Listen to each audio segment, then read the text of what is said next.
Thank you, Doron. So the word prenumeranten, it seems like a pretty scary word. It's not a word that you would use in everyday vocabulary, and people hear it, and I tell people what I'm working on, one of the projects that I'm working on, and I mentioned prenumeranten, and they're like, "Ooh, that sounds scary." So it's not scary at all. As several people have already noted, it's very similar to what today you would call a Kickstarter campaign or a GoFundMe campaign. It didn't start off as a Jewish practice, but it very quickly became a Jewish practice. It started in the mid 1700s, and what would happen was that if somebody wanted to publish a book, let's say they would have a manuscript and they wanted to publish it, and publishing could be expensive.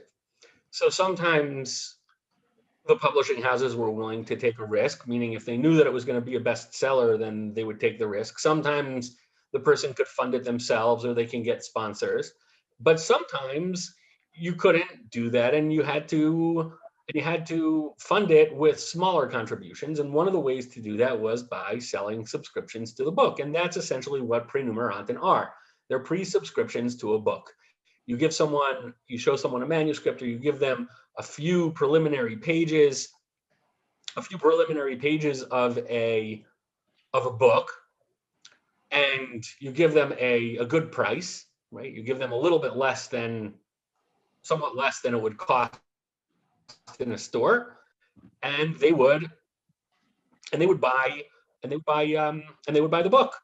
And then when it got published, it would be sent a copy. Now, we don't really know how old this practice is. We don't know how far back it goes. What we do know is that at a certain point, people started publishing the lists of subscribers, the lists of the names of the subscribers in the late 1700s. It wasn't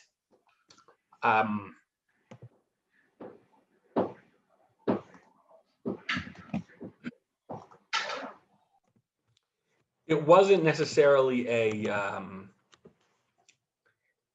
they weren't necessarily big lists, small lists. It wasn't necessarily a Jewish practice, but it became, starting in like the last quarter of the 18th century, about 1775, you had more and more Jewish books that were being printed with these names, with this list of subscribers' names.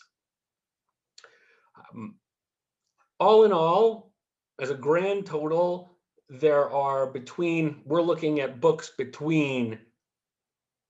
published between the end of the 18th century and the middle of the 20th century, slightly after World War II. So about 175 years. And we're talking about approximately a little more than 2,000 books. And these books, sometimes it's really just a few names on, just one page, 4 or 5 names, especially if it's a second volume, where they would say all the original subscribers are in the first volume, and here are the ones that subscribed since then. And then there are some books where you have page after page after page, 30, 35 pages, etc. Let's take a look inside. Let's see what these actually look like. Okay, can everybody see my screen? It looks like pretty much a blank white screen that says the Prenumeranten project. No, you're not sharing your screen yet. Sorry. So the team primarily consists of myself. I am a student at Tel Aviv University, but I also have a project at the University of Haifa in the Digital Humanities Lab there called the Elijah Lab. Moshe Shor and I have been working on similar projects. About 2 years ago, we got a grant to work on the Prenumeranten project. The principal investigator is Professor Marcin Wodzinski from the University of Wroclaw in Poland. Marcin is, you may be familiar with some of his other works. He wrote the Atlas of Hasidism, which is a magnificent work. And he really is one of he's an acclaimed and one of the foremost scholars of sort of the social geography of Eastern European Judaism. He's working on Haskalah, he's working on Hasidut, and we're working together with him on the Prenumeranten project. So what are prenumeranten?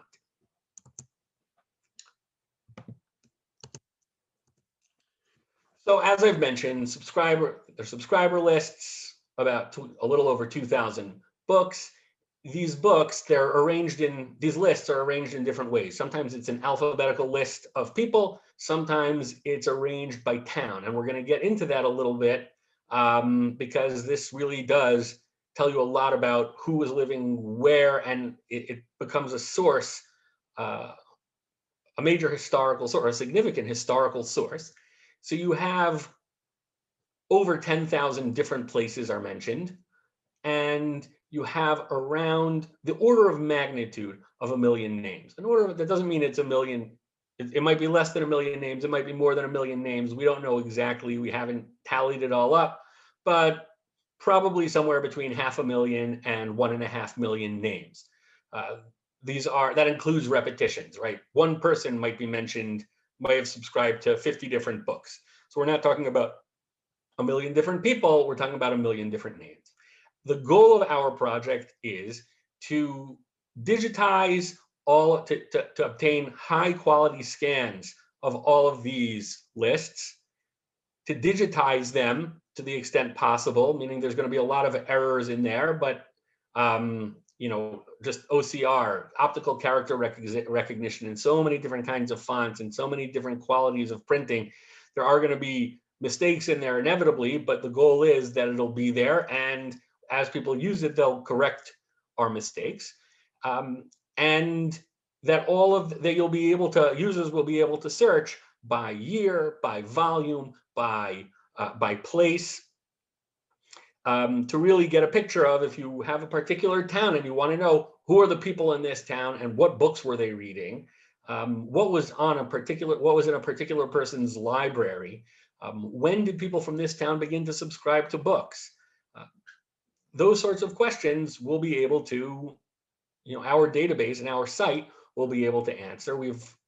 At present, we have high quality scans of about a quarter of the books, and we're less than halfway done this project. A lot of the initial work was really just identifying the places.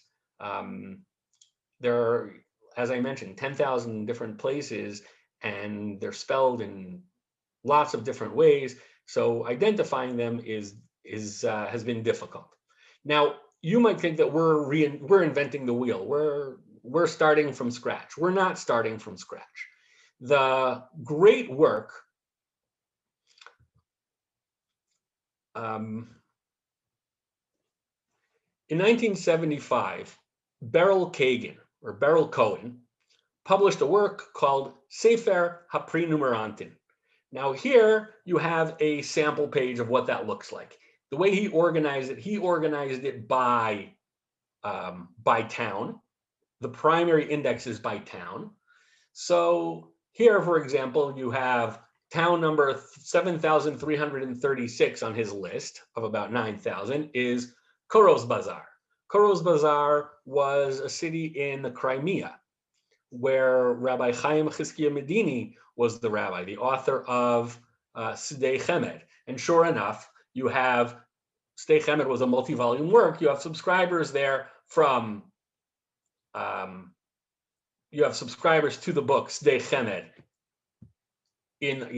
subscribers to Sdei Chemed from that town. And in fact, you have 269 of them, right? Which is what you would expect, because charity begins at home. A lot of the, you would expect the local population who knows the author to be buying a lot more than people from anywhere else.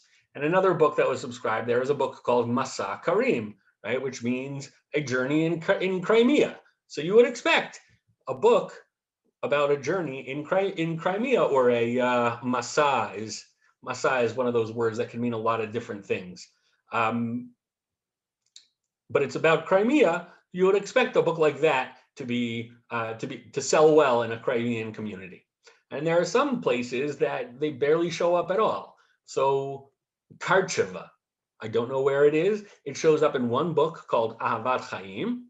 And there, the number one in parentheses, in parentheses means that it wasn't mentioned directly, meaning somebody from Karcheva bought a book in a different community, that the bookseller didn't necessarily go to Karcheva. Okay. We at this point we have successfully digitized Beryl Kagan's work. And we created a database on the basis of Beryl Kagan's index. So if you look to the right here, you see that this is a book of an edition of Avot de Rabbi Natan that was published in Vilna in 1833. And here we've digitized the list of towns where people bought the book, the number of people who bought the book, and we have maps. This is what Avot de Rabbi Natan looks like when you put it on a map. Now, this is sort of as you might expect for something that was printed in Vilna, or maybe it's not what you expect. Maybe you expect people to be selling books all over Europe. You expect people that if you're printing a book, it's a bestseller, you're selling it everywhere. But that's not really the case. Most of this is extraordinarily local. And if you look on the map, you see that, the two big communities in the middle are Vilna and Minsk, right? Brest over here is Brisk. And so here you have southwest Lithuania. When I say Lithuania, I'm not talking about the modern state of Lithuania, which you can see up here. I mean, Lite, Greater Lithuania, the cultural region that was known as Lithuania, the Lithuanian part of the old Polish-Lithuanian Commonwealth from the early modern era. That's what we're talking about when we talk about in Jewish context, when we talk about Lita or Lithuania, that's generally what we're talking about. And you see that the sale of this book was extraordinarily dense in that region, in that specific region.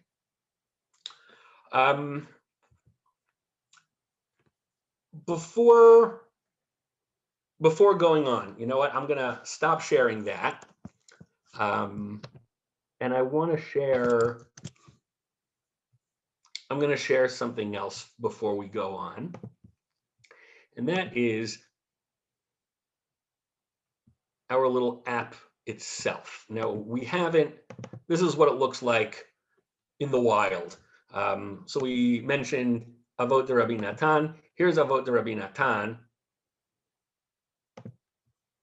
in the wild, right, on our map. And in our map, you can zoom in and out. You can click on each particular town and see which town it is, right? So Bialystok and Kobrin and Sharashova, and you can look down here. It's in the same page as on the same page as the list of towns.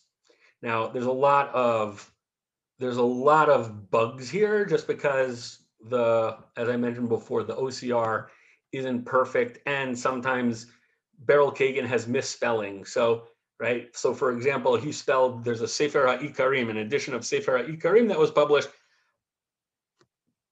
and Beryl Kagan spelled it in his book in two different ways, one with one K and once with two Ks. So our algorithm treated that as two different books. We have to go back and make sure that those two instances of Sefer HaIkarim are really treated as one. The other thing, and this is sort of as a byproduct of what we've been doing here, is this, a searchable map of Hebrew place names. Can you see that? Is that what shows up here right now? Is the screen that you all see is searchable map of Hebrew place names or not? A thumbs up if what you see now is the searchable map. Thumbs up. Excellent. Okay, what this is as we were working through this and we were identifying places, we were creating sort of by the way, as a byproduct, a list of variant spellings of places in Hebrew characters. And it was a more comprehensive list than anybody else had put together. And you have one place where one town can have 10, 15 different ways of spelling it, because every town has its German name and its Czech name and its Hungarian name and its Romanian name. And so you end up, and different pronunciations, and then just different spelling conventions. Yiddish spelling really wasn't formalized until the 1920s when YIVO came into existence. So here, you can, and this is out there. This is available on our site. We have about 17,000 place names, mainly in Central and Eastern Europe, but also elsewhere in the world, all over the world, right? So Yarchiv,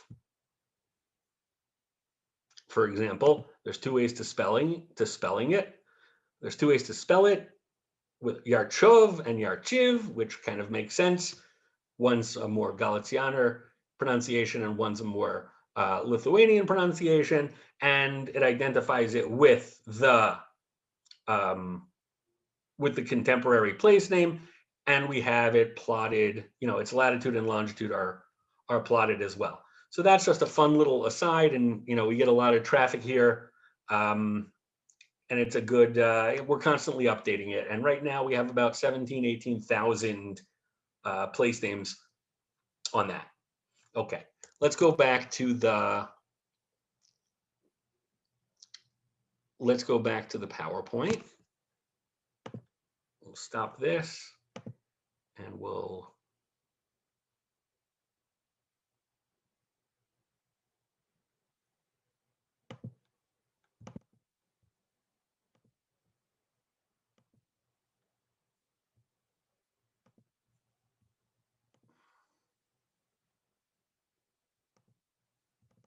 okay. So here's a book called Evan Bochan. Evan Bochan published in Michalovce in Eastern Slovakia in 1931, so not even 100 years ago. And there are a couple of features that I've highlighted here. So and these are the sorts of things, we're not necessarily working on this now, but this demonstrates the sort of the avenues of research that can come out of this.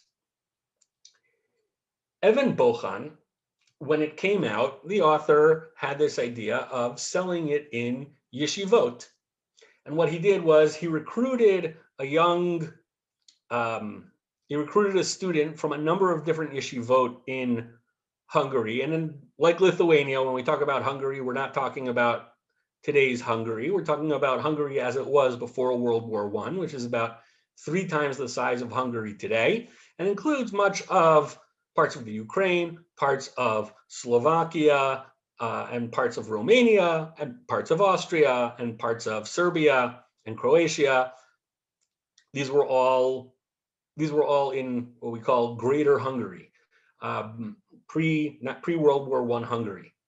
So you had these small yeshivas all over the place in Hungary.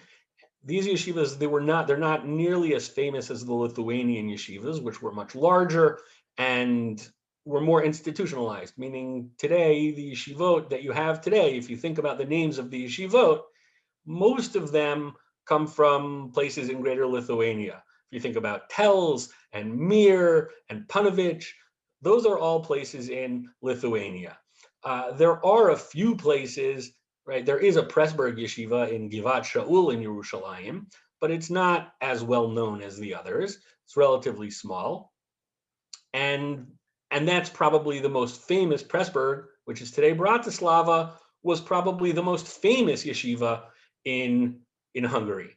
So here, you take, So for example, in this book, in Even Bochan, so you have Talmidei Yeshivat Rabbi Yoshua Greenwald. So Rabbi Yoshua Greenwald was the Rosh Yeshiva in Ungvar, right? That's today Uzhhorod in the Ukraine.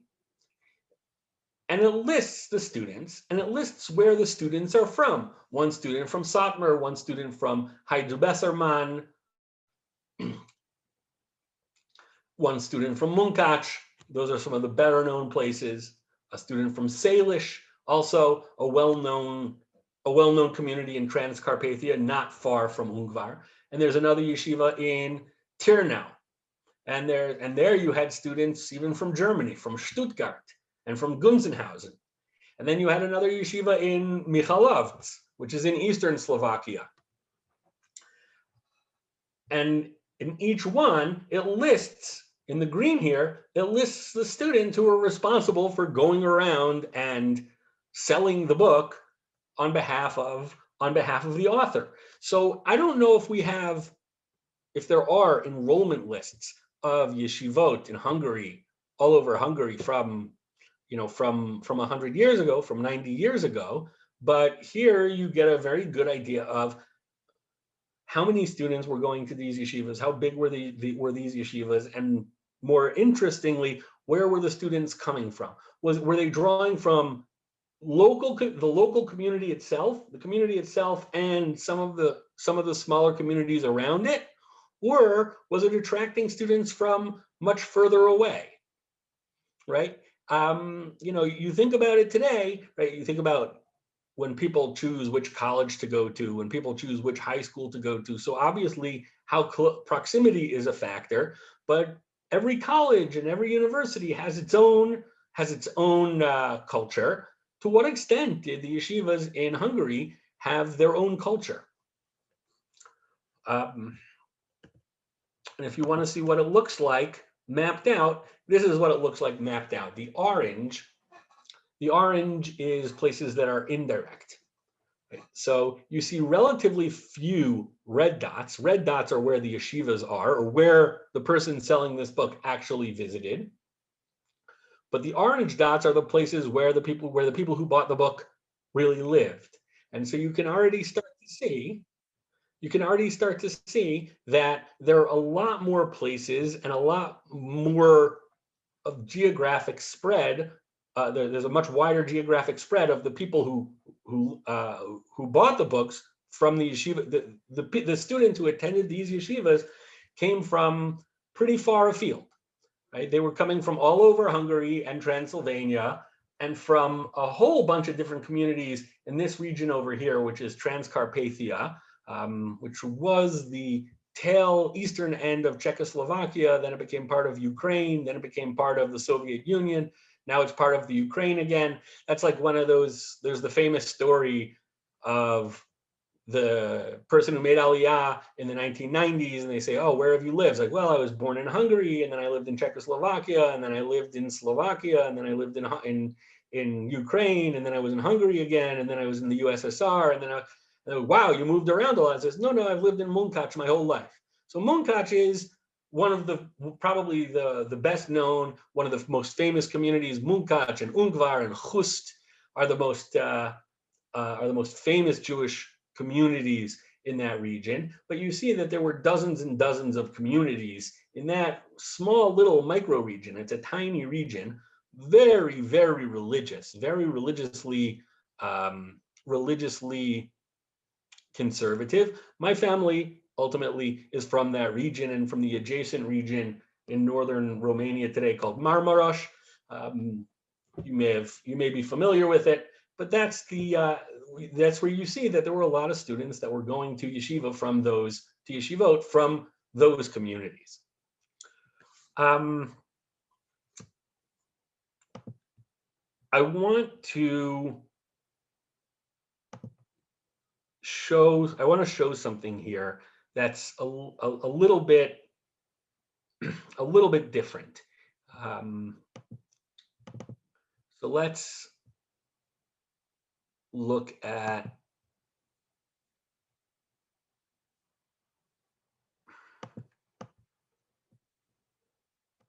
Even Yisrael.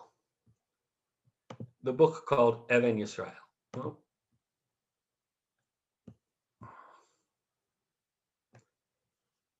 okay, this is a book called Even Yisrael. Is this, why is it being, okay, here we go. Shemot HaChotmim, the people who signed up. These are the people who prepaid, right? So it doesn't use the word Prenumeranten, but that's what this is. It's a list of people who pre-subscribed to the book. And here it goes by city. So you have Gross Verdijn, and then you have Hunyad, Cluj, Dej, Retieg. The list here is not alphabetical. In fact, if you know your Transylvanian geography, which I do, Gross Verdijn is today Oradea Mare, Hunyad is today Huedin, Romania, and it happens to be my grandmother's hometown. And I happen to know that it's on the main highway between, and I've been there, between Gross Verdijn and Cluj.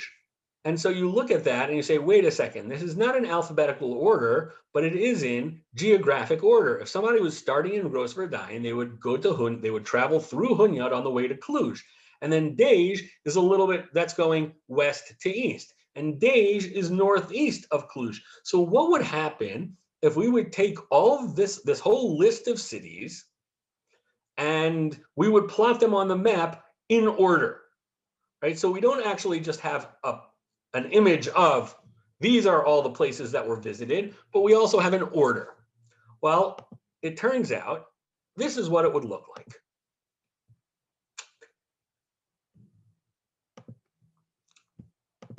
It would look like this. Even Yisrael, Tafresh Tzadichet, 1938. So you have Oradea, if you want to see where we are, this is right, northwestern Romania or Transylvania.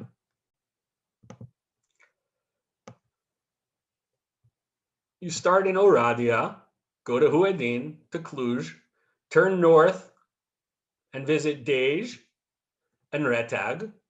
And then, I don't know if you saw, there was a place in parentheses called Merchatz St. George, right? The St. George's Bath, right? Merchatz was a spa town, a resort town. And that's this. Sanghior's Bai. Bai is the Romanian for bath. Or so also here, no, that's not. But Bai is bath. So St. George's Bath.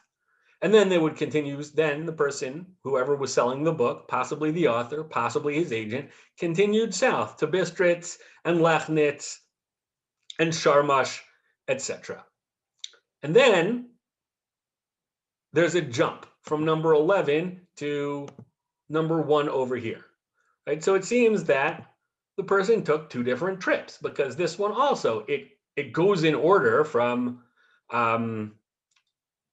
heading towards Satmar, but it's not the same trip, meaning whoever it was went back to the point of origin, to Cluj, and then continued on again in a different direction. And then there are 3 large these are relatively large communities that are at the end that don't seem to belong to the order at all. Okay. Now this is a relatively small example. This is 18 places, and you can see that I now look for these kinds of examples. I look for the examples of whether or not in order like that, because that's, I'm curious as to where the person went. What were the routes that the person traveled? The most amazing one that we've seen is this one. This is a book that was published, a book called Shoresh Yishai. It was published in Siget in the 1890s, I believe. Now, Shoresh Yishai has a massive, massive amount of pre-subscribers. 30-something pages of pre-subscribers, and they're not in alphabetical order. So I started with I started mapping it out.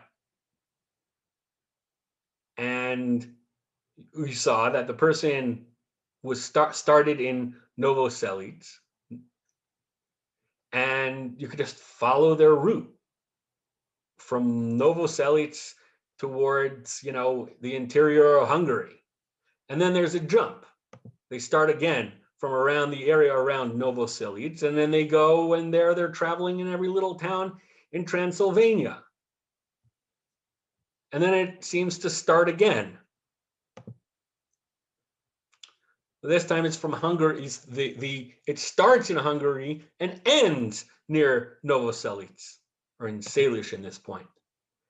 And another one. And then it turned out that we identified 8 different trips that this one person took in order to sell the book, some close to 500 different places, right?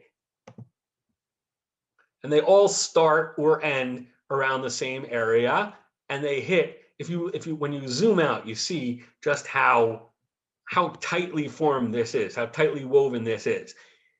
Other than 1 or 2 places in Poland, all of the places here were Hungary in before World War I.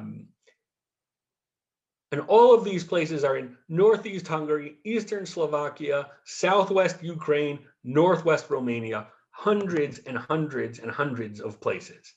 Now there's got to be a story here, right? Well, the story is this, and the story, we pieced it together from some of the things that are written in the book, in the, what's called the paratexts of the book. The author of the book lived in the 1500s. The author was Rabbi Shlomo Alkabetz, who also composed L'Chadodi. And he wrote a commentary on the book of Ruth called Shoresh Yishai. And as we know, the book of Ruth is a book all about kindness, human kindness to one another, people helping out people being charitable toward other people. The entire Chazal, the sages characterize the book of Ruth as being kulo chesed. It was entirely built on kindness. So there was a fellow from that first city of Novoselic who decided that he wanted to reprint this book. It hadn't been reprinted in a while. So he went and he put it together, and he was going to take it to print, and he died, leaving his wife and several young children. His wife's brother took the manuscript and traveled. It says in the thing that he traveled from town to town. You read that and it says, okay, he traveled from town to town. But now you look at this and you see what it means that he traveled from town to town. He hit more than 300 towns selling the book, going from one town to the next, in order, saying that the proceeds from this book are going to support my widowed sister and her children. So you have a book that's entirely chesed, that was published through a process that was entirely chesed, and you have, as it were, book culture here, right? People were buying books. People were, these were books that sat on people's shelves. And it was a commentary on the book of Ruth, which it might not, it didn't need to be a bestseller, but it's something that you would want to have in your library. So you have book culture coming together with the culture of charity. Who's not going to buy a book if it's going to support, if the proceeds are going to support a widow and several orphans? So here you see that through the Prenumeranten, and it's impossible to see this until you actually go through it and plot it out, to see the magnitude of this project and see what this person was doing in order to help out his sister, in order to help out his orphaned nieces and nephews. And so that's, it's a micro story. It's a tiny little story about what's going on here. But I think it says a lot about the kinds of things that we can learn from this, and the kinds of culture, the kinds of Jewish cultures that are represented in Prenumeranten when we can start to scratch the surface a little bit. I think, yeah, we'll go back to the PowerPoint, and I want to point out some other interesting features of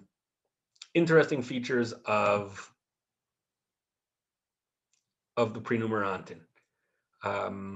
So let's.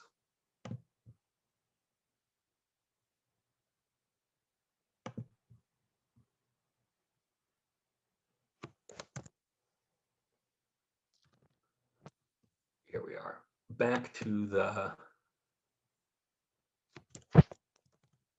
PowerPoint.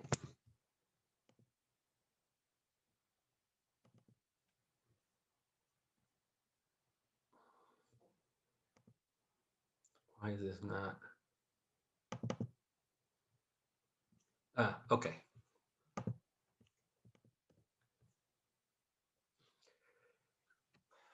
Can everybody see Nidvat P?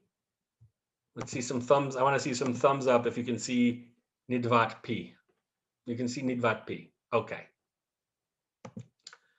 Nidvat P is a book that was published by, it was written by Rabbi Yitzchak Isaac of Komarna. It's actually a compilation of several smaller works. One of them is a commentary on Masechet Shkalim, the tractate Shkalim, which is presently being studied in Daf Yomi. When you look at this list of names, so here, this is what a typical Prenumeranten would look like. It's arranged by city, right? The first city is Ungvar, and then Uyal, and then Urva. Fine. But then you start to notice that the way that people list their own names is different from town to town. So first, let's take a look at the highlights in yellow. The highlights in yellow are institutions. Sometimes it wasn't an individual who was purchasing the book, it was an institution. Right? So you had in Ungvar, somebody bought the book L'Kloi's Rabbi Eliezer. For Rabbi Eliezer's Klois. The Klois, we're not going to get into it. The Klois was a fascinating institution, but by 1851, a Klois was really very similar to what today we would call a kollel. Right? It was a place where married men would sit and learn. And here, the Beis Medrash, somebody bought the book for the Beis Medrash. And then you have the green. The green is surnames, and what we would consider to be surnames today. Right? You see their names: Garten, Hust, Charnas,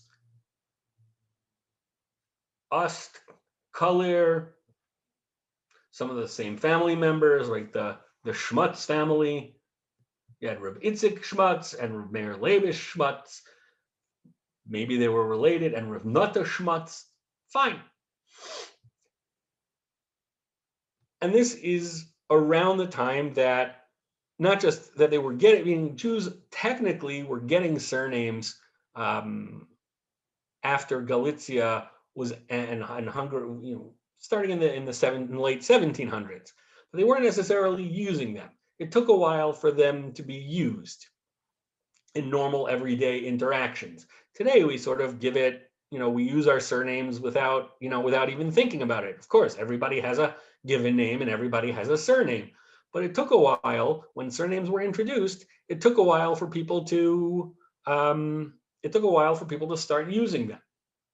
What you had much more likely to see is people using their father's names, which is the orange here, of Moshe Aaron Reb Yitzchak, Rav Nachum ben Kvodarav Yehuda, and something like that. Sometimes they would use things like, if they were a Kohen, they would use the abbreviation for Kohen Tzedek, okay, which is where we get the surname Katz, or Shub, which stands for Shochet Ubodek. Right, somebody who was a shochet would use would be written as Shub, which is where you get today. You would get Shechter or Shochet or Shochat, but also the name Shub is a surname, is a Jewish surname, and the name Dayan, right? Moshe Dayan, for example, right? His grandfather, his great-grandfather, you go back far enough, somebody was a dayan on a Beit Din, and that's where the name comes from. But the interesting feature here is that, one of the interesting features here is that you also have people listing their mother's names. In fact, you have a lot more people listing their mother's names than you have people listing their father's names. So you have Bat Necha, Ben Necha, Ben Henya, Ben Chava, Ben Peril. The subscribers themselves are, in this example, are all men, but they're going by their mother's names. So I noticed this at some point, and I was wondering, why would that happen? Now, so it turns out that there are times when we use the mother's name. For example, if you're in a synagogue and you might hear a Misha Beirach for someone who's ill. When you pray for someone who's ill, you use generally the mother's name. And the same thing would happen if somebody went to a Rebbe for a bracha. Somebody went to a Hasidic Rebbe and asked for a bracha and asked the Rebbe to pray for them or to intervene with the heavens on their behalf. They would submit their name. They would sometimes write it on a little kvittel or a little tzetel, like a little piece of, like the kind of little note that you put into the kotel, and you would give it to the Rebbe that way. And in those documents, you would almost always use the mother's name. The mother's name was what's used for prayer. So now it's interesting here. What you see is that in some towns, people were using surnames. In some towns, people were using mother's names. I don't know if it seems to me that this was all very spontaneous. That whatever the first person did in a particular town, that's what the other people in that town did. Right? Somebody wrote their mother's name, so the next person wrote their mother's name, and the next person wrote their mother's name. So it's a fascinating little window into before we saw why are people buying books, and this is, we get into the question of why people buy books. So earlier we saw you're buying books because you're supporting widows and orphans. Here, you're buying books because you have a hope that by buying this Rebbe's book, the Rebbe will see your name on the list of people who subscribe to his book, and the Rebbe will pray on your behalf, that there's a segula, that there's some sort of magical, mystical property to buying this Rebbe's book, that you'll be able to somehow, that the Rebbe will be able to make your life better, or, bring you some sort of reward, maybe parnasa, maybe children, maybe teshuva, who knows? There was a sense that this is that this is part of, why you would buy a book. You bought a book because you wanted to curry influence with a particular Rebbe. Okay.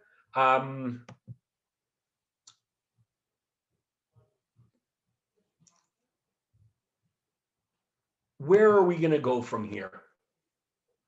So there's a lot to do. There's a lot of different directions that we can go.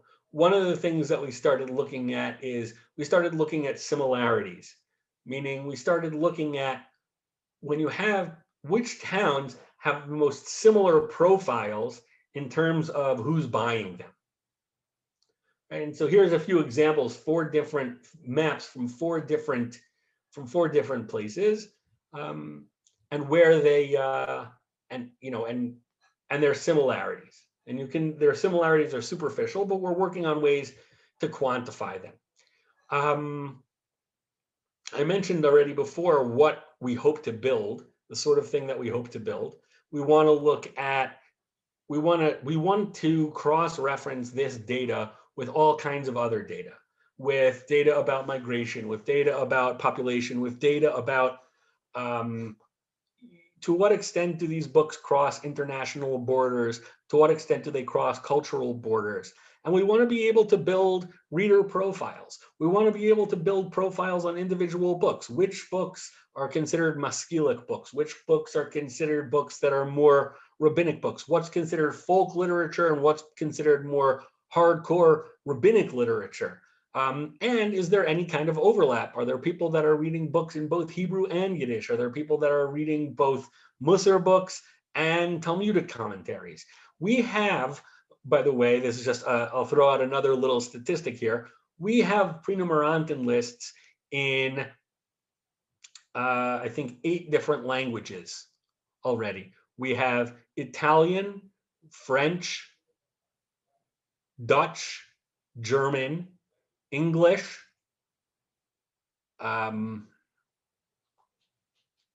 Polish, and Russian. That's 7. Oh, and Hebrew. That's 8. So 8 different languages. And sometimes you have more than one language in the same book. I can show an example. I can show an example of that. I'll pull up an example of that where you have in one book. You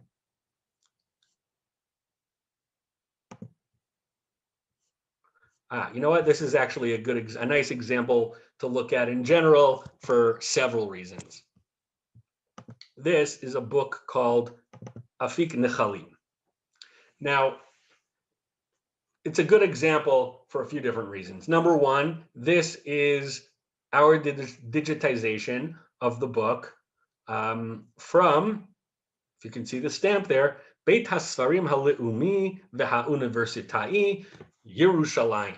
So this book comes from the National Library of Israel's collection, right? And a lot of when we're making our own scans, we're making the scans from the NLI collection. If you see somebody there with their own little handheld scanner, their own little small scanner at one of the desks, it might be somebody from our team. This is not a particularly religious book. It's a book of plays by Aaron David Gordon, right?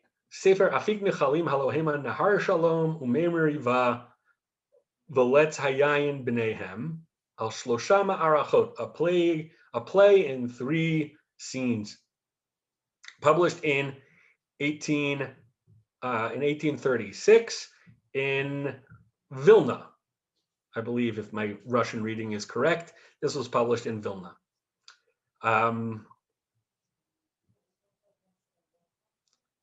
Yeah, Vilna, 1836 is some of the, and here you have your Prenumeranten. We'll blow it up a little bit.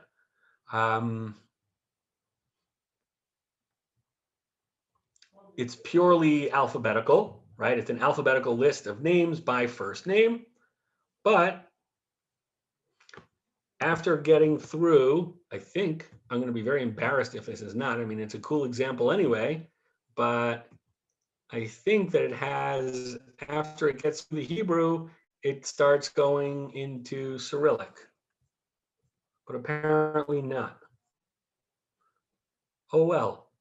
I'm somewhat embarrassed now, but not too embarrassed because it's still a cool example and it answers a couple of the questions that I usually get, which are, number one, is this only rabbinic books? So the answer here clearly is no, it's not only rabbinic books. This is an example of what you would call literature. And also you see that this is, where this is where it connects to what's going on in the library. I brought up a few other examples. These are all from the library. People didn't know how to spell Prenumeranten, right? Here it's Prenumeranten, and it's just by name. Another book, Avnei Gazit, and here's just one page of Prenumeranten. And again, this is from the NLI. This is from the NLI collection.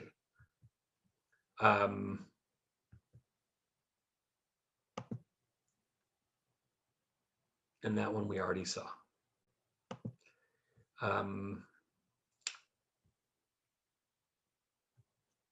A few other general points, questions that I often get, I'll answer them now, and then we'll go to the questions and answers. This is primarily an Ashkenazic phenomenon. You have very few Sephardic works that are printed in North Africa or the Middle East that have Prenumeranten. There you have sponsorships. You have a lot of sponsorships. In fact, there's one book that there's a book that was published in Livorno in about 1850, and it was a super commentary by a rabbi from Algeria from the 1500s that was first published in the 1850s by an Ashkenazic rabbi who migrated and moved to Algiers. And there he found this manuscript and he went to Italy and he published it. This guy had serious wanderlust. He had 3 or 4 different books, and each one he went and sold it in a different place. So in one time he's in Alsace and Lorraine in France, and in another time he's in Italy. And the guy's really he's all over the place. I totally sympathize with him, with that. And he moved from Poland to Algeria and then, or Tunisia. So there are 2 different versions of the same book. One of them was sold in Europe. One of them was sold in North Africa. The one that was sold in North Africa has sponsors from 4 or 5 different communities in Algeria, from Oran and Algiers and Constantine. And the one that was sold in Europe, he visited 50 different communities in Italy. And it was just, you see, it's the same book. It's one book. And in that one book, you see that the way that he would fundraise for the publication of the book in Sephardic communities. I think he was probably double dipping here a little bit because, he was getting sponsorships to this one in North Africa, getting sponsorships from that one in Europe, but it was the same book. So it's like he was fundraising twice to publish the same book, and it has different front matter. One, it has the sponsorships, and one, it has the Prenumeranten. So, okay, whatever. Maybe, each one was half, or maybe he just felt that he should be able to pocket a little bit more of the money. Whatever it is, that's what he did. And he, and you see that in the Sephardic world, he used that method of fundraising, crowdfunding, and in the Ashkenazic world, he used a different method of fundraising. The other question, and it's an important question that I get, is what about women? Are women in these books? The answer is yes, and in 2 different ways. One of them we already saw. Women are there as mothers, but you also have women that are subscribers. Some of the earliest books, the first books that were being, the first Jewish books that had lists of pre-subscribers were published in Berlin in the late 1700s, and they were published by the what's called the Chevra Chinuch Na'arim, right? The Maskilic publishing house in Berlin. And it's mostly men. Vast majority of subscribers are men, but you also have some subscribers who are women, and every book had a few subscribers who are women. And the books, like the first book that we found that has Prenumeranten, some of the first books are translations, either translations of, let's say, Aristotle into Hebrew, or translations of Tanakh and commentaries of Tanakh in German. And they were often sold through, the Maskilic network was generally, by and large, through the publication of Hama'asef, the Maskilic journal. And so that's where you can see the books that are published there, advertised there, that are published with Prenumeranten advertised in Hama'asef, and say, if anybody wants to buy, you can pre-order it for this amount, and then those pre-orders were published in the books. And then later on in America, you have this really interesting phenomenon, and I can show an example of it, or maybe not. Yeah, I can pull it up.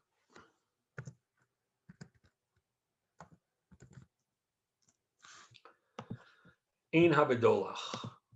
Ein HaBedolach is a book by, it's a book of responsa by one of the students of the Chatam Sofer.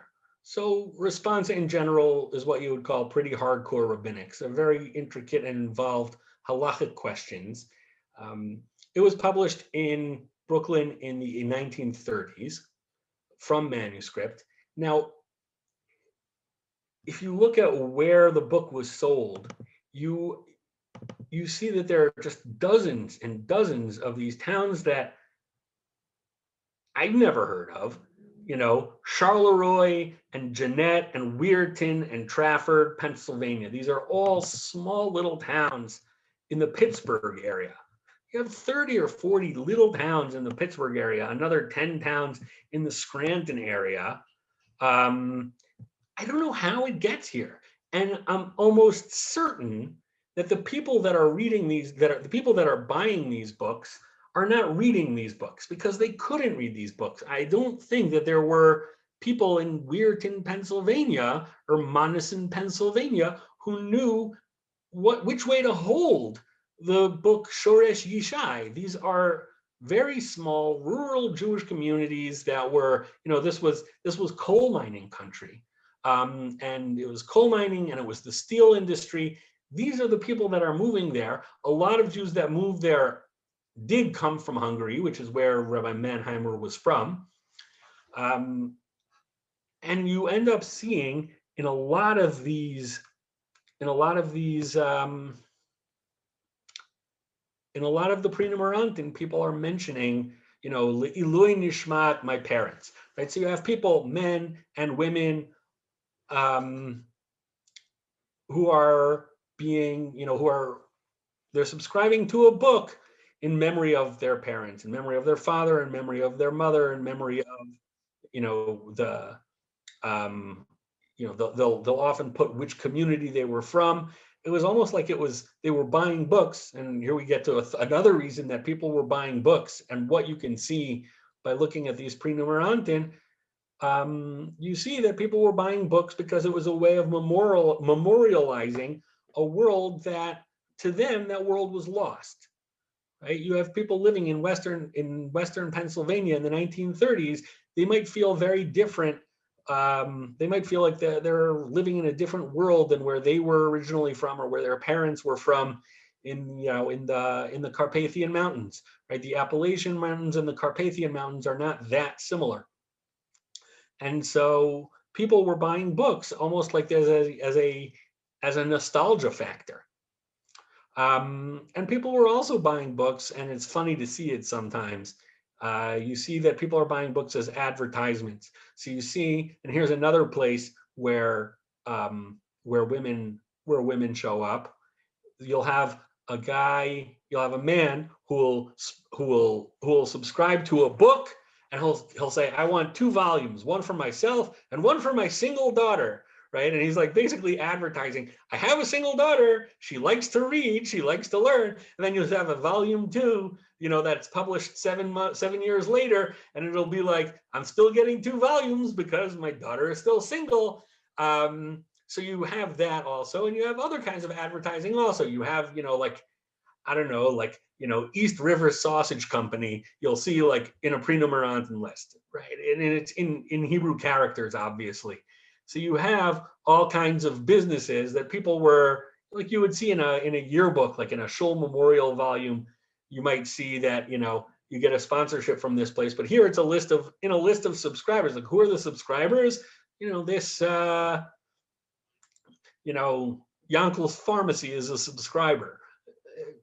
You know, this pharmacy is obviously not the subscriber, but the point is that it's a way of advertising. And the last way in which women might appear in a list of Prenumeranten is the one that's hardest to detect. It's almost impossible to detect.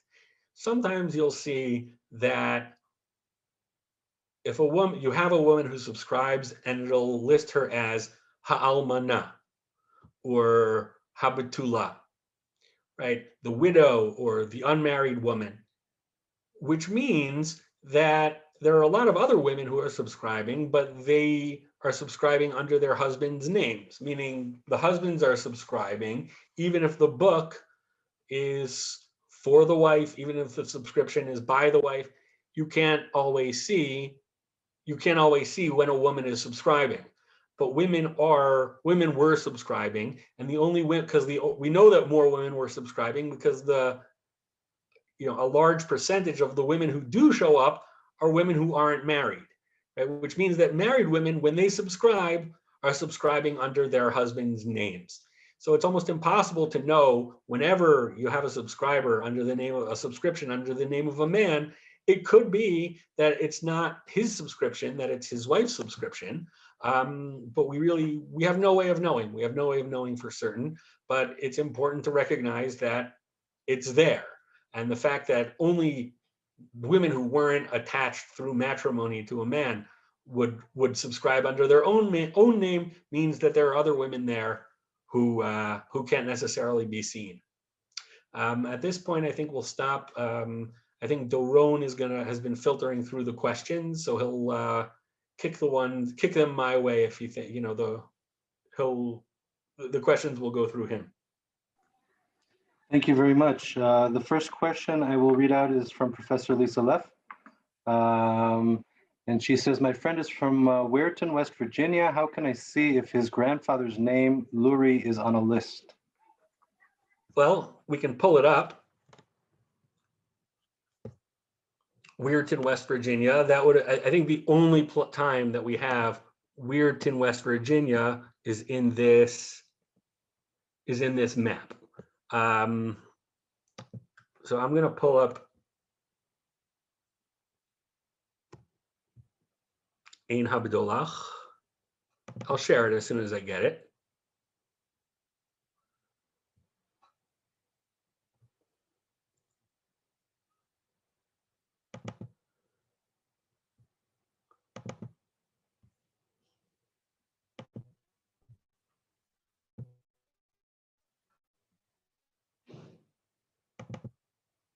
Okay, here is Sheilot Utshuvot Ein Habdolach.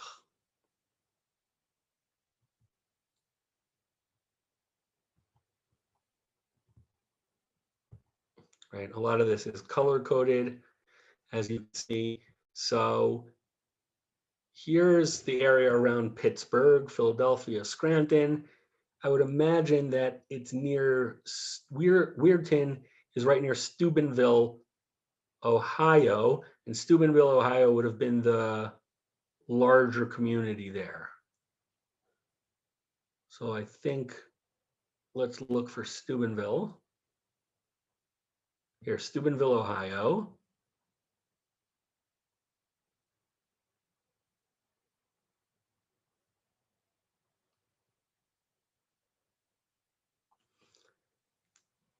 Right, and here's an example of what I was talking about. Hagvirim Eskovich brothers, Lezecher Nishmat Marad Dvora.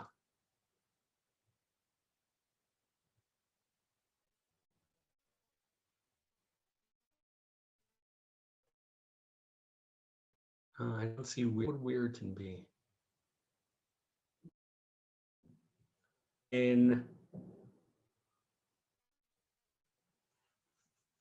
Here's another one. It would be highlighted in yellow. Weirton would be highlighted in yellow because that's how I did this. Lisa wrote they frequently went to Pittsburgh for synagogue. Weirton, West Virginia. Yerachmiel Nash and Yechiel Michel Nash of Weirton, West Virginia. No Lurie.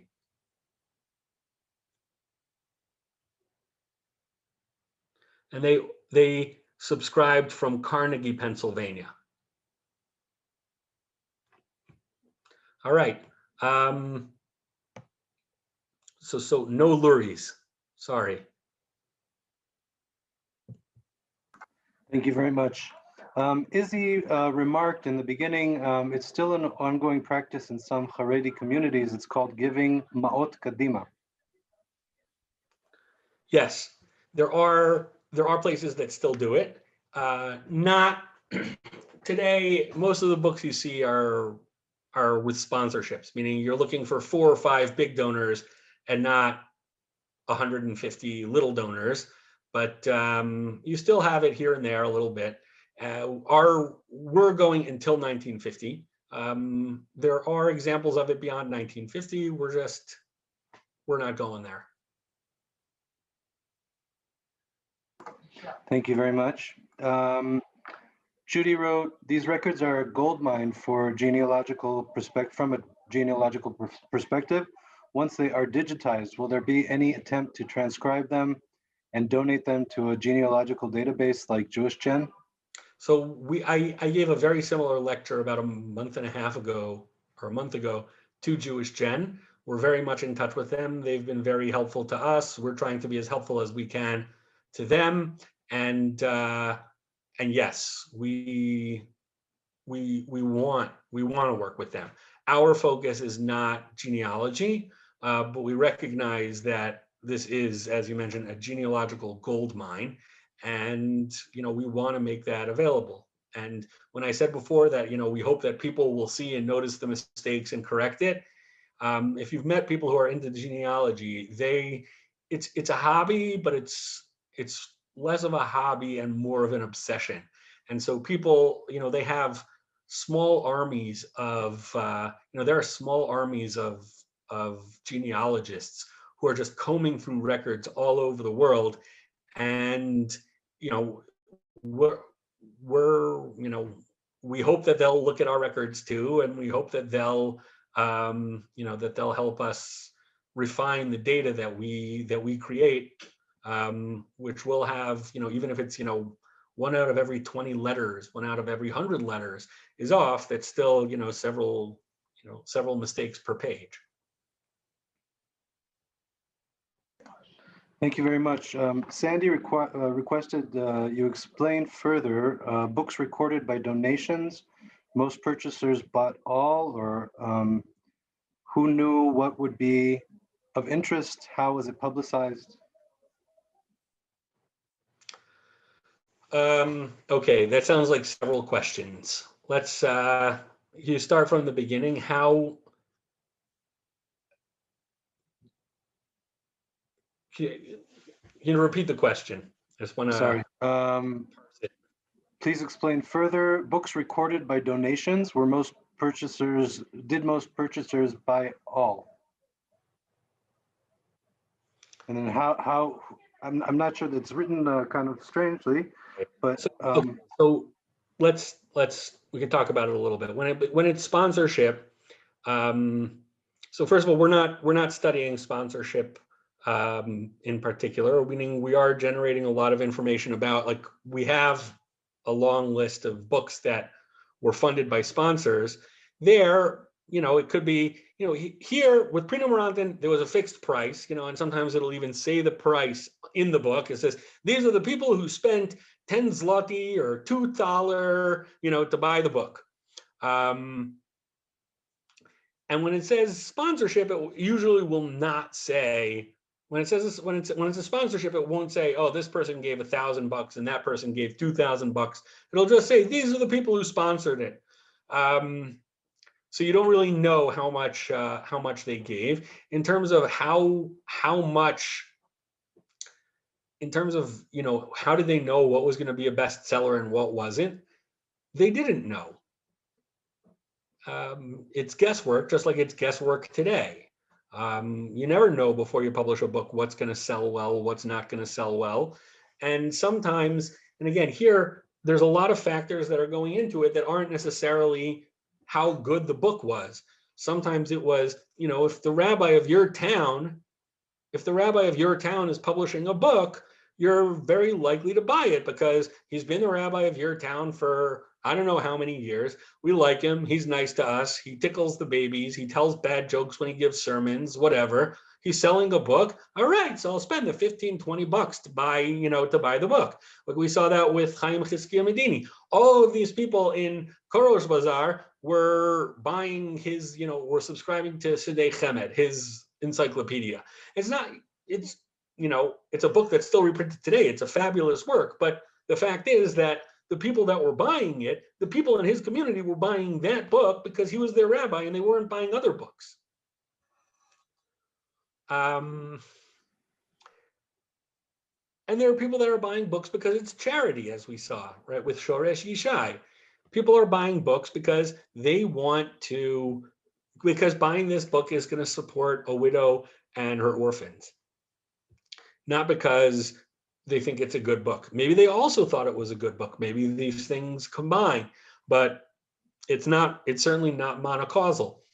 So they're Prenumeranten for Mishnah Brura, right? Mishnah Brura has probably been reprinted several hundred times since then. Did they know? Did the original subscribe? Did the original printer not want to take a risk on it because he didn't know if it was going to be good? Perhaps. Turns out that one was a bestseller. Thank you very much. William Gross asked a question, or actually had a remark. He writes, in the huge immigration from East Europe to the US between 1900 and 1914, most religious Jews, many ended up in small towns where they became retailers of clothes and jewelry, as well as scrap dealers. 1937 is not so long afterwards, and many of them were still active and knew Hebrew. Yeah, I think you definitely are seeing a lot of that in the example that I showed from Ein Habedolach. I think that Landsmannschaft, right, which is a funny word, just like Prenumeranten is, plays a big role in these things. That if the book was being written by someone if the book was published by someone from Hungary, then the Hungarians are more likely to buy it. And I think that, I mentioned the nostalgia factor because, yeah, on one hand, these people are still very traditionally Jewish. They're still speaking Yiddish. They're still, they're in these small towns, and they are, and that I think has a lot to do with why they're also advertising their businesses in these books, in these lists, right? Like Eagle Grocery Company and Nash Brothers or whatever it is. One of the people that you see his name on almost every book printed in the United States in the last decade of the 19th century and the first decades of the 20th century, is a fellow by the name of Manischewitz.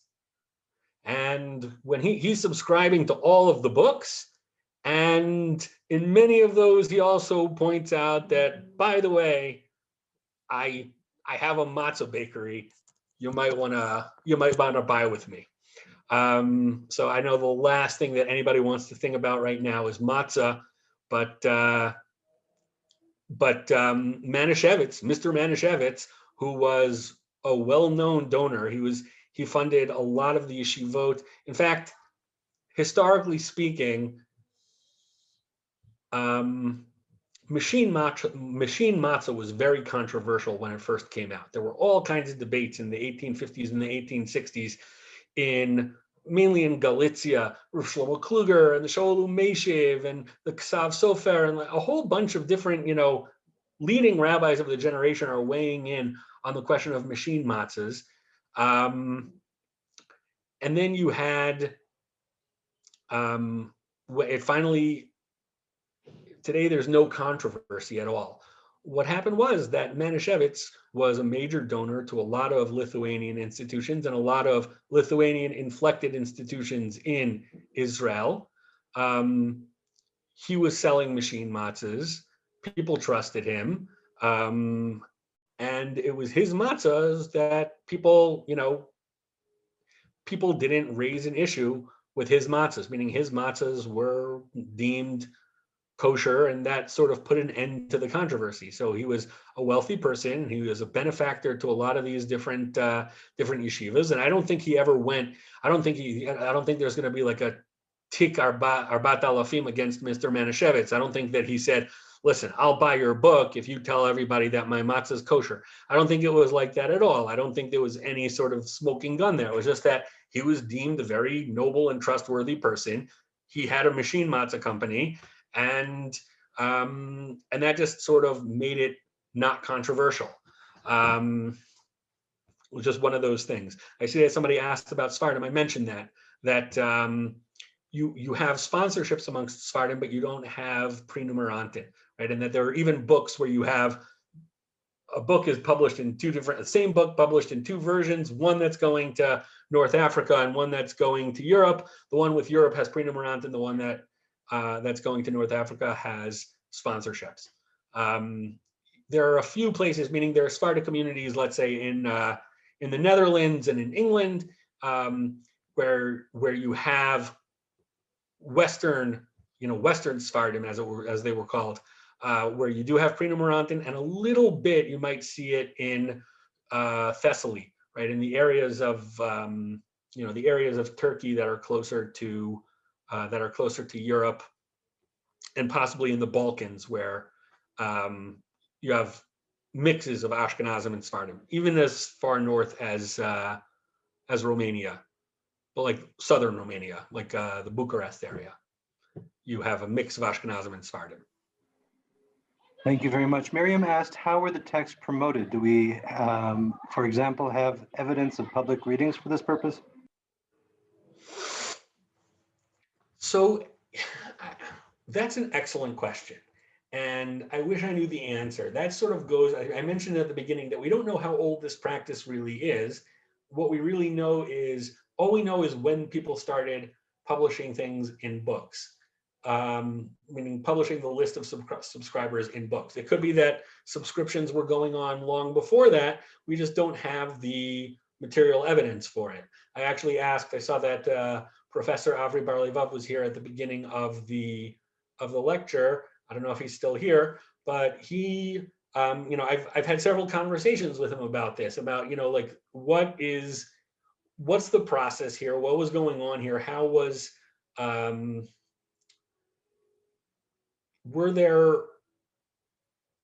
we have lists that weren't published in books? Like, do we have lists from publishing houses? Do we have any sort of evidence of like what the cultural performance was to sell books? I don't think there were readings necessarily, but you definitely had advertisements in journals, and you definitely had, as in the case of, you had people going from town to town, and sometimes the author was going from town to town, and sometimes the brother-in-law who was trying to raise money was going from town to town. Every book, in a certain sense, is a public performance of something. The author is trying, or the publisher is trying to, wants to be seen in a certain way. And this is definitely, Prenumeranten are, if we're gonna get a little bit into the theory here, Prenumeranten are a form of paratext, and paratexts are part of the way that a text is framed, part of the way that a text is promoted, part of the lens through which the text is supposed to be observed. So the introductory pages and the Prenumeranten and the approbations and the book reviews and all these things are part of the paratexts. That's the word that was invented by,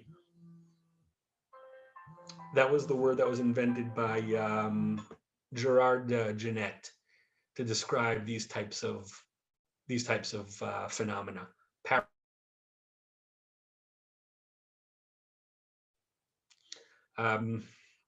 We're at the tip of the iceberg. I hope that we get to the point where we really start to think more critically about Prenumeranten as paratexts, and how did the subscribers want to see themselves? How did the author, how did the list of subscribers promote the author? Or what did the author hope to achieve by printing lists of subscribers? We touched on that a little bit here, but I think there's a lot more to think about. Thank you. Alice writes, please, Rabbi, can you share the exact name of the book published in Livorno? And she explains, my maternal family, Franchetti, is originally from Modena. They moved in Tunisia, then back to Livorno in 1810, circa. I would like to know if someone from my ancestors' were among those. Thank you. Okay. You should know that Livorno, yeah, I'll share that in a second, but Livorno was a center of print, and it was also a port city. It was a port city and it was a center of printing. So there was a lot of, let's say, cultural exchange there between Ashkenaz and Sfarad. But what I'll show you is this. So I'm going to go. This is our website. I have a blog. I wrote a blog post a number of months ago about that particular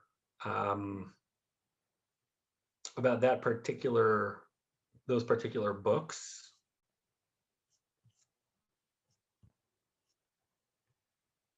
Here, this post called "Rabbinic Wanderlust and Cultural Transfer" about Rabbi Eliezer Ashkenazi. So the first one is called Sefer HaZikaron, and there's a link to Hebrew books where you can see that book. That was the one that was published in Livorno. And here you see, here's the 4 communities where there were sponsors from North Africa versus the 40 or so cities in Italy and a couple in France where, you know, you can see that he actually trekked through the country.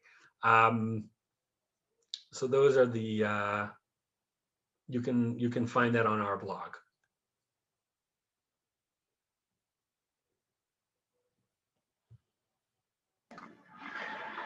Thank you very much. The name of the book was Sefer HaZikaron. The only one that I will never forget is he published another book called Ta'am Zikenim, and there is an entry about Ta'am Zikenim it's mentioned in the Jewish Encyclopedia, where Ta'am Zikenim, the title is translated as the taste of old men. And I just thought that was pretty creepy. So I'm not going to forget that for a while. Thank you. Izzy asked, you spoke about the fact that it's still ongoing in the Haredi communities. So he asks, is there any reason that why the books that we're looking at are only printed up to the 1950s?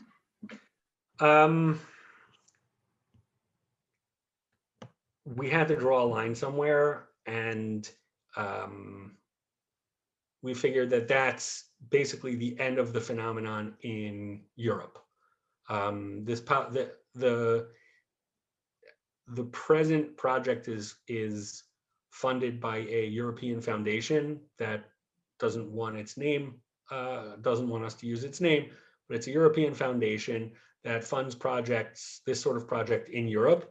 And so Europe, it goes until 1950. So anything until 1950, you know, we're prioritizing Europe. You know, I've already showed you that Ein Havdalah is American. You know, that's true. But you know, so we're cutting it off at a point where there's really no more European, where there are no more European Prenumeranten. I just saw that there was a question. Anything in the Nordic countries? Yes, there are Prenumeranten in Oslo. In fact, in some places it's called Christiana, which is the older name for Oslo. I believe Helsinki there's Helsinki and Stockholm, and there are several places in Denmark. I know for sure Copenhagen, a few other places as well. But the truth of the matter is, we can look on the. Judy also asked if there are any books in Hungarian. There are more books, I would say, published in the Hungarian sphere of influence than anywhere else, but I have not yet found a book that's in Hungarian, or a list of Prenumeranten in Hungarian. Okay, so let's see what we got here. Okay, so we have Norway as just Norway, then Oslo spelled 5 different ways. Osloi and Oslo and Oslo and Christiana and Christiania. Okay, and then you have Stockholm, Gothenburg, 5 different spellings for that. Copenhagen, Malmo. Yeah, that's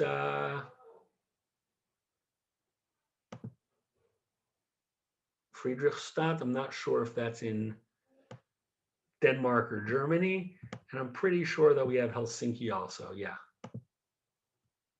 We have Helsinki and Viborg, which I thought was one of the a very cool sounding name, Viborg, which I think there are, you know, it's on the border between Russia and Finland. So I think that there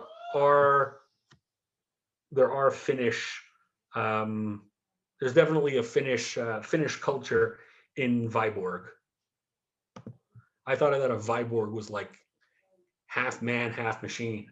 Or if we're talking Yiddish, a Viborg is half woman, half machine. But that's apparently not what Viborg is. It's the name of a city. Thank you very much.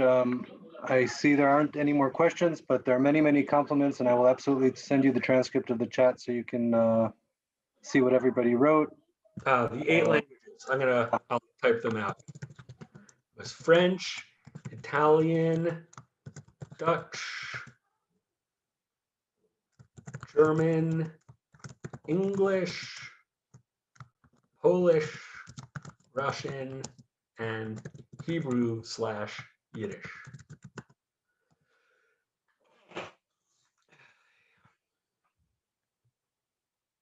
Yeah, and that's what we found so far. Maybe we'll find another one. I'll keep my eyes open for Hungarian. Thanks very much. Thank you all very much. Have a great week. We'll see you in our next events, in our coming events. Thank you very much, Rabbi. Laila Tov. Laila Tov.